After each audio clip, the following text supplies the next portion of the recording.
Assalamu alaikum, welcome to this English channel. I hope you are all well. Actually, I want to present an important topic of the class. Topic is about adverbials or time of adverbials. তোমরা অবশ্যই দেখছো যে time adverbials তোমাদের যে পয়েন্টটি রয়েছে সেই time adverbials পয়েন্টের নাম্বার হলো 5। তো কিভাবে 5 এর মধ্যে 5 পেতে পারো সেই বিষয়ে আজকে আমরা আলোচনা করব যে কিভাবে খুব সহজেই 5 এর মধ্যে 5 পাওয়া যায় এবং কিভাবে সহজে লেখা যায়। যারা একদম পারে না তাদের জন্য এই ভিডিওটি। তো অবশ্যই ভিডিওটি দেখার পূর্বে ক্লাসটি দেখার পূর্বে চ্যানেলটি সাবস্ক্রাইব করে সাথে থাকবে যাতে পরবর্তীতে নতুন ভিডিওগুলো পেতে পারো। প্রয়োজনে যার যে সমস্যা রয়েছে সেটি কমেন্ট বক্সে জানিয়ে দেবে পরবর্তী কোন ক্লাসটি চাও তোমরা।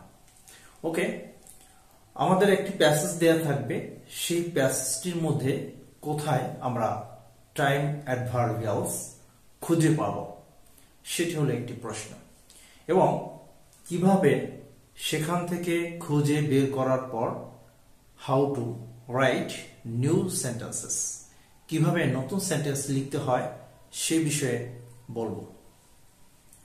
তো একটি প্যাসেজে টাইম অ্যাডভার্বিয়ালস 5টি 6টি বা 7টি এভাবে দেয়া থাকবে।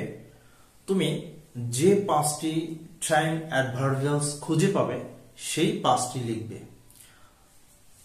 আমাদের যে বিষয়টি থাকে যে এখানে আমরা আমাদের টাইম অ্যাডভার্বিয়ালস গুলো লিখব বাম পাশে, এবং আমরা যে নতুন নিউ সেন্টেন্স ডান পাশে নতুন সেন্টেন্স লিখব।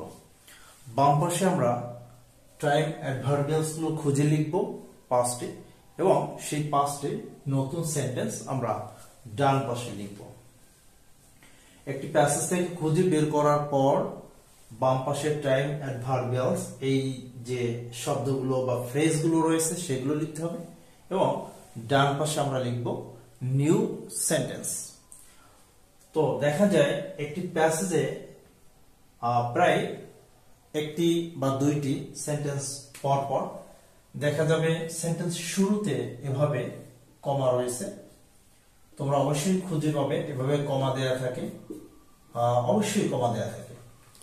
তাহলে প্রত্যেকটি সেন্টেন্সের শুরুতেও থাকতে পারে বা 2টি একটি সেন্টেন্সের পরে পরেও দেয়া থাকতে পারে, যেভাবে yesterday, every Friday, last week, later that day, in the evening, early in the morning, in the afternoon, next weekend, after now, at this very moment, in the next day, soon after, immediately, afterwards, finally, this morning, shortly after, by evening, today, before the evening. তো আমরা যদি এই শব্দগুলো বা এই ফ্রেজগুলোর অর্থ নাও বুঝি তাহলে কিভাবে আমরা করব? একটি বিষয় হলো প্যাসেজটিতে আমরা যখন এই চিহ্নগুলো খুঁজে বের করব, তো আমরা বের করার পরে দেখব যে এই সেন্টেন্সটি কোন টেন্সে দেয়া আছে।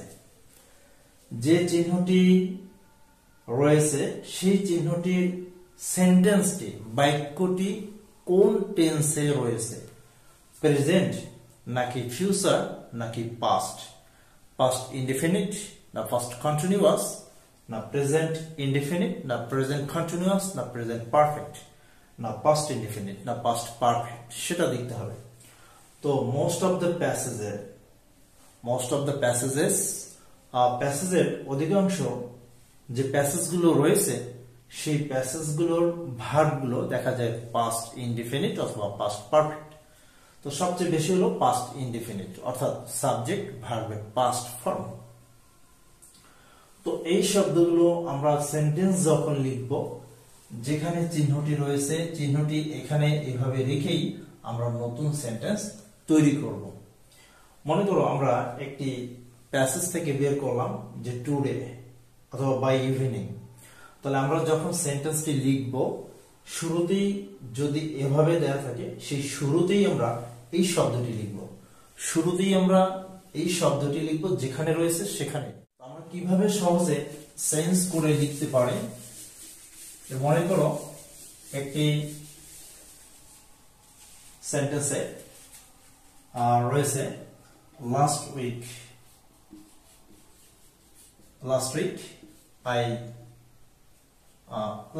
এখানে রয়েছে হয়তোবা যে he visited the book fair. তো একটি সেন্টেন্স মনে করো এভাবে রয়েছে যে last week he visited the book fair. তো আমরা কিভাবে সহজে লিখব? যদি আমরা সহজে লিখতে চাই একটি টেকনিক হলো যে আমরা এখানে সহজে লিখবো যে হ্যাঁ এই সেন্টেন্সটি রাখবো এই অংশটুকু সেন্টেন্সের, তারপরে আমরা এখানে এই সাবজেক্টটি চেঞ্জ করে দিয়ে আমি দিয়ে দিলাম I visited the book fair. Okay, last week I visited the book fair, অথবা আই ভিজিটেড মাই আঙ্কেল। আমরা এভাবে দুইটি একটি শব্দ চেঞ্জ করে দিয়ে নতুন সেন্টেন্স তৈরি করে দিব খুব সহজেই। হয়তো আমরা সাবজেক্ট চেঞ্জ করব, না হলে আমরা ভার্ব চেঞ্জ করব, না হয় আমরা অবজেক্ট চেঞ্জ করব। যদি আমরা সম্পূর্ণ সেন্টেন্সটি একবারে নাও লিখতে পারি, অন্তত হি এর জায়গায় আই, ইউ, তারপরে দে এভাবে আমরা ব্যবহার করতে পারবো। তো এভাবে আমরা সহজে একটি শব্দ চেঞ্জ করে দিয়ে, সেটা সাবজেক্ট হোক, ভার্ব হোক বা অবজেক্ট হোক, এটা চেঞ্জ করে দিয়ে আমরা শর্ট সেন্টেন্সের মধ্যে এই চিহ্নগুলো যেখানে ছিল সেখানে রেখেই নতুন সেন্টেন্স আমরা লিখতে পারবো। তো এভাবে আমরা টাইম অ্যাডভার্বিয়ালস গুলো প্রথমে খুঁজে বাম পাশে লিখব, তারপরে ডান পাশে নতুন সেন্টেন্স লিখব। আবারও বলি, এই চিহ্নগুলো যেখানে রয়েছে সেখানে থাকবে লেখার পরে। এরপরে আমরা প্যাসেজ থেকে যে সেন্টেন্সটি রয়েছে, প্যাসেজের সেন্টেন্সের সাবজেক্ট চেঞ্জ করে দিয়ে আমি একটি সেন্টেন্স লিখতে পারবো। ওকে, তারপরে অথবা ভার্বটি চেঞ্জ করে দিব। আর যারা পারবে তারা তো নতুন সেন্টেন্স একেবারে তৈরি করে দিতে হবে। তো একটি বিষয় হলো, যদি সেন্টেন্সটি পাস্টে থাকে তাহলে তোমার যে নতুন সেন্টেন্স সেটিও পাস্টে করতে হবে। যদি পাস্ট পারফেক্টে থাকে তাহলে তোমার সেন্টেন্সটিও পাস্ট পারফেক্টে করতে হবে।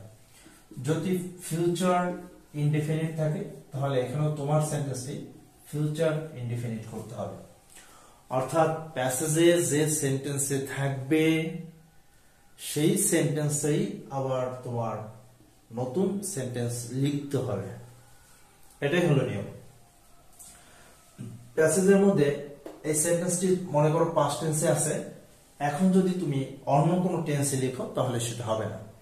অর্থাৎ যে টেন্সে থাকবে, পাস্ট ইনডিফিনিট থাকলে পাস্ট ইনডিফিনিট, পাস্ট পারফেক্ট থাকলে পাস্ট পারফেক্ট, যদি প্রেজেন্ট ইনডিফিনিট হয় প্রেজেন্ট ইনডিফিনিট, যদি প্রেজেন্ট কন্টিনিউয়াস হয় তাহলে প্রেজেন্ট কন্টিনিউয়াস, আর যদি প্রেজেন্ট পারফেক্ট হয় তাহলে প্রেজেন্ট পারফেক্ট।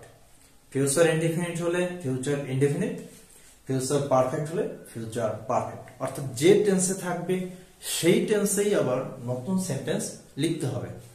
তো আমরা এভাবে একটা শব্দ চেঞ্জ করে দিয়ে নতুন করে সেন্টেন্স তৈরি করে দিতে পারি খুব সহজে। তো এজন্য আমরা বাসায় এগুলো সহজে প্র্যাকটিস করে নিতে পারি, আর আমরা আশা করি 5-এর মধ্যে 5 অবশ্যই পেয়ে যাব। তো এভাবে আমরা টাইম অ্যাডভার্বিয়ালস গুলো সহজেই একটি ক্লাসের মধ্যে শিখে নিতে পারবো। তো অবশ্যই আশা করি ভিডিওটি দেখেছো, ভালো লাগবে। এরপর নতুন ভিডিও যখন আরো আসবে সেই ভিডিওগুলো প্রয়োজনে লাইক করে নিবে এবং প্রয়োজনে শেয়ার করে নিবে, আর তোমাদের প্রবলেমগুলো কমেন্ট বক্সে জানিয়ে দিবে। তো ভিডিওটি দেখার জন্য ধন্যবাদ সকলকে।